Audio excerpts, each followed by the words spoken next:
Welcome back to Hannity. So Reuters is reporting, citing a U.S. Department of Homeland Security internal report, that President Trump's border wall is projected to cost up to $21.6 billion and could take more than 3 years to construct. And while the border wall plans move ahead, protesters took to the streets of Phoenix on Wednesday night following the arrest of an illegal immigrant woman, a convicted criminal who was later deported.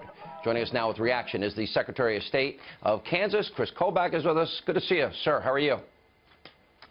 Great to be back with you.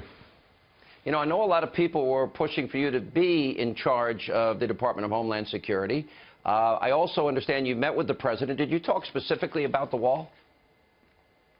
We have talked about the wall, and I think he regards it as one of his top priorities in the White House to get this project done. The American people want it done, and it's doable. You know, it's 1,989 miles of border.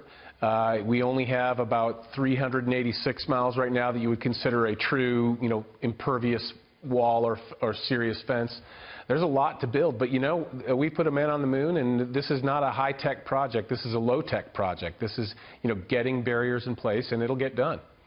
To me, it's so basic and so fundamental and so simple, and just one of those common-sense measures. Now, I understand the expense aspect of it, but I would ask the president numerous times when we were out traveling with him and the other candidates and some of the town halls we did with him, and he was very clear. He didn't expect Mexico to write him a check.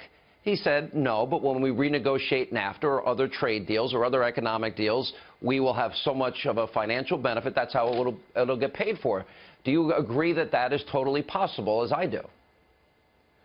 Yeah, I do. And Sean, there's actually probably half a dozen ways that we could recoup the money back from Mexico. We could do it through a surcharge on Mexican immigrants coming in, or non-immigrants, people coming in temporarily on their visas. We could do it through basically stopping remittances, the payments that illegal aliens and legal aliens send home to Mexico, and use that as leverage. There's so many ways we could get Mexico to effectively indirectly pay for this wall that I think it's silly that people question that it can't be done.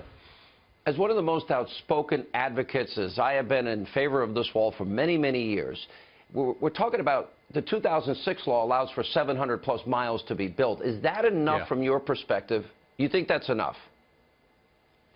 Well, the 2006 law demanded that it be built, and Congress wanted to make a statement. But, there doesn't have to be a statute from Congress ordering the executive branch to build the wall. There just needs to be funds from Congress. So, the 700 miles is not enough, but it's not like we need another act from Congress ordering President Trump to build the entire 2,000 miles. So we've got all the statutory authority we need. Now we just need funding to pay the price. All right. Good to see you, sir. Thank you for your advocacy for our safety and security. We appreciate it. All right. When we come back.